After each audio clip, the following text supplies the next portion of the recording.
नमस्कार दोस्तों, आप सुन रहे हैं हमारा हिंदी भाषा का कार्यक्रम डेली करंट अफेयर्स अपडेट। मैं हूं आपकी आरजे प्रियंका और बिना किसी देरी के शुरू करते हैं हमारे आज के इस डेली अपडेट कार्यक्रम को हमारे पहले डेली अपडेट के साथ, जिसका शीर्षक है महत्वपूर्ण दिन। एनडीआरएफ स्थापना दिवस 19 जनवरी। एनडीआरएफ स्थापना दिवस भारत में राष्ट्रीय आपदा प्रतिक्रिया बल एनडीआरएफ द्वारा हर साल 19 जनवरी को मनाया जाता है। एनडीआरएफ स्थापना दिवस 2006 में देश में आपदा प्रतिक्रिया बल के गठन का प्रतीक है और इस वर्ष 18वां एनडीआरएफ स्थापना दिवस मनाया जाएगा। राष्ट्रीय आपदा प्रतिक्रिया बल का गठन आपदा प्रबंधन अधिनियम 2005 के तहत खतरनाक आपदा की स्थिति के लिए विशेष प्रतिक्रिया के उद्देश्य से 2006 में किया गया था। 2005 का अधिनियम 1990 और 2004 के बीच लगातार प्राकृतिक आपदाओं के बाद पेश किया गया था। आइए बढ़ते हैं हमारे दूसरे डेली अपडेट की तरफ, जिसका शीर्षक है रैंक और रिपोर्ट। चेन्नई दक्षिणी शहरों में महिला रोजगार की उच्चतम दर। कार्यस्थल समावेशन में विशेषज्ञता रखने वाली फर्म अवतार की एक रिपोर्ट में कहा गया है कि चेन्नई महिलाओं के लिए रोजगार के लिए भारत का सबसे अच्छा शहर है और इसके बाद पुणे, बेंगलुरु, हैदराबाद और मुंबई का स्थान है। केरल, तमिलनाडु, महाराष्ट्र, हिमाचल प्रदेश और कर्नाटक को देश में शीर्ष 5 राज्य औसत मिले। रिपोर्ट में महिलाओं के रोजगार के लिए अनुकूल पारिस्थितिकी तंत्र को पोषित करने वाले मापदंडों पर 111 शहरों को रैंक किया गया है।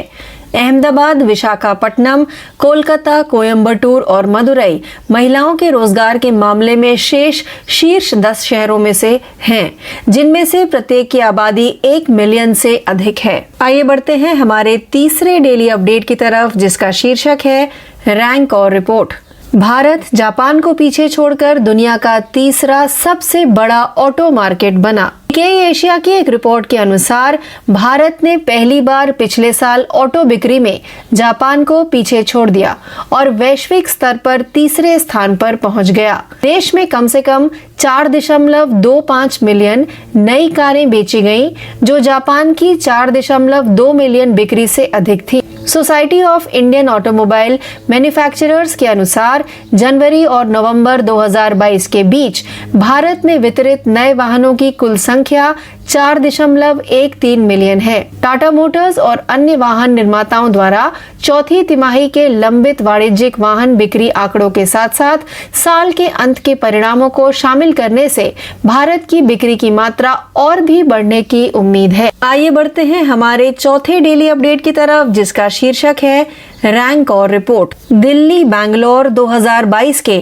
शीर्ष प्रदर्शन करने वाले वैश्विक हवाई अड्डों में से एक। केंद्रीय नागरिक उड्डयन मंत्री ज्योतिरादित्य सिंधिया के कार्यालय ने वर्ष 2022 में शीर्ष प्रदर्शन करने वाले वैश्विक हवाई अड्डों के रूप में मान्यता प्राप्त करने पर दिल्ली और बेंगलुरु हवाई अड्डे को बधाई दी है। समय पर प्रदर्शन ओटीपी के मामले में 2 भारतीय हवाई अड्डों को शीर्ष 10 वैश्विक हवाई अड्डों की सूची में शामिल किया गया है। एविएशन एनालिटिक्स फर्म सीरियम के अनुसार भारत को 3 airlines Indigo, air Asia India और विस्तारा को भी एशिया प्रशांत में शीर्ष 10 एयरलाइनों में सूचीबद्ध किया गया है। शीर्ष 10 वैश्विक हवाई अड्डों की सूची में बैंगलोर हवाई अड्डा दूसरे स्थान पर और दिल्ली हवाई अड्डा 7वें स्थान पर है। आइए बढ़ते हैं हमारे 5वें डेली अपडेट की तरफ, जिसका शीर्षक है राज्य। केरल बना देश का पहला पूरी तरह से डिजिटल बैंकिंग राज्य। मुख्यमंत्री पिनाराई विजयन ने हाल ही में केरल को अपनी बैंकिंग सेवा में पूरी तरह से डिजिटल होने वाला देश का पहला राज्य घोषित किया और कहा कि यह मान्यता राज्य की अर्थव्यवस्था को बढ़ावा देगी। मुख्यमंत्री विजयन ने कहा कि यह उपलब्धि बुनियादी ढांचे के विकास और बैंकिंग क्षेत्र में तकनीकी प्रगति के साथ साथ स्थानीय स्वशासन संस्थानों के माध्यम से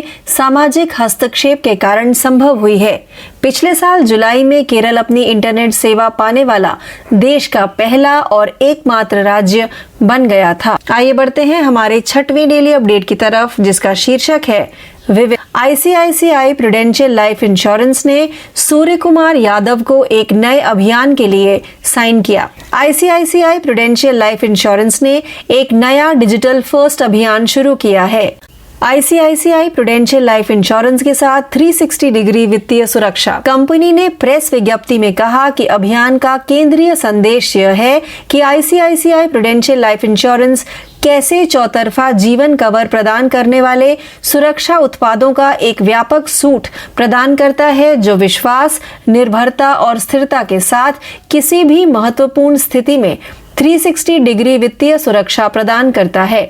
कंपनी ने अपने नए डिजिटल फर्स्ट अभियान के लिए भारतीय क्रिकेटर सूर्य कुमार यादव के साथ एक सहयोग की भी घोषणा की है। आइए बढ़ते हैं हमारे 7वें डेली अपडेट की तरफ, जिसका शीर्षक है राज्य। ओडिशा पहला कोयला गैसीकरण आधारित तलचर उर्वरक संयंत्र 2024 में तैयार होगा। केंद्रीय स्वास्थ्य और परिवार कल्याण तथा रसायन और उर्वरक मंत्री डॉक्टर मनसुख मांडविया ने कहा कि ओडिशा में देश का पहला कोयला गैसीकरण आधारित तलचर उर्वरक संयंत्र अगले साल अक्टूबर तक राष्ट्र के लिए समर्पित होने के लिए तैयार होगा। डॉक्टर मांडविया ने तलचर में संवाददाताओं से बात करते हुए कहा कि 5 में से 4 यूरिया संयंत्र पहले से ही कार्यात्मक हो गए हैं। उन्होंने कहा, तलचर में यूरिया प्लांट जो यूरिया का उत्पादन करने के लिए कोयला गैसीकरण तकनीक का उपयोग करता है, अगले साल के अंत से पहले तैयार हो जाएगा। आइए आगे बढ़ते हैं हमारे 8वें डेली अपडेट की तरफ, जिसका शीर्षक है अंतरराष्ट्रीय। भारतीय मूल की मनप्रीत मोनिका सिंह ने अमेरिका की पहली महिला सिख न्यायाधीश के रूप में शपथ ली। भारतीय मूल की मनप्रीत मोनिका सिंह हाल ही में अमेरिका की पहली महिला सिख न्यायाधीश बनी हैं। उन्हें टेक्सास में लॉ नंबर 4 में हैरिस काउंटी सिविल कोर्ट के न्यायाधीश के रूप में शपथ दिलाई गई। मोनिका सिंह का जन्म और पालन पोषण ह्यूस्टन में हुआ था और वर्तमान में वह अपने पति और 2 बच्चों के साथ बेलायर में रहती हैं। वह 2 दशकों से एक ट्रायल वकील रही हैं और स्थानीय, राज्य और राष्ट्रीय स्तर पर कई नागरिक अधिकार संगठनों के साथ जुड़ी हुई हैं। राज्य के पहले दक्षिण एशियाई न्यायाधीश भारतीय अमेरिकी न्यायाधीश रवि सैंडल ने समारोह की अध्यक्षता की। आइए बढ़ते हैं हमारे 9वें डेली अपडेट की तरफ, जिसका शीर्षक है योजनाएं और समितियां। केरल ने MGNREGS श्रमिकों को पेंशन प्रदान करने के लिए कल्याण बोर्ड का गठन किया। देश में पहली बार केरल सरकार ने MGNREGS और राज्य की शहरी रोजगार गारंटी योजना अय्यमकाली शहरी रोजगार गारंटी योजना के लिए पंजीकृत श्रमिकों के लिए एक कल्याण निधि बोर्ड शुरू किया है। इससे श्रमिकों को 60 वर्ष की आयु होने पर बोर्ड से मासिक पेंशन प्राप्त करने में सुविधा होगी। बोर्ड में CPI की राज्य समिति के सदस्य S राजेंद्रन अध्यक्ष हैं। बोर्ड के गठन की घोषणा केरल विधानसभा में पिछली वाम लोकतांत्रिक मोर्चा LDF सरकार द्वारा की गई थी, लेकिन कोविड-19 महामारी के कारण इसमें देरी हुई। आइए बढ़ते हैं हमारे 10वें व अंतिम डेली अपडेट की तरफ, जिसका शीर्षक है नियुक्ति। पेटीएम बैंक को मिली सुरिंदर चावला को नया CEO नियुक्त करने के लिए RBI की मंजूरी। पेटीएम पेमेंट्स बैंक ने सुरिंदर चावला को अपने MD और CEO के रूप में नामित किया है, क्योंकि RBI ने 3 साल के लिए नियुक्ति को मंजूरी दी है। चावला को HDFC bank, RBL bank, ABN AMRO bank और स्टैंड चार्ट जैसे ऋणदाताओं में खुदरा बैंकिंग में 28 साल का अनुभव है। उनकी नवीनतम नियुक्ति RBL बैंक में थी, जहां उन्होंने शाखा बैंकिंग के प्रमुख के रूप में कार्य किया। इससे पहले उन्होंने HDFC बैंक में वरिष्ठ प्रबंधन पदों पर 12 साल बिताए, जिसमें खुदरा देनदारियों और उत्पाद समूह के प्रमुख के रूप में शामिल थे।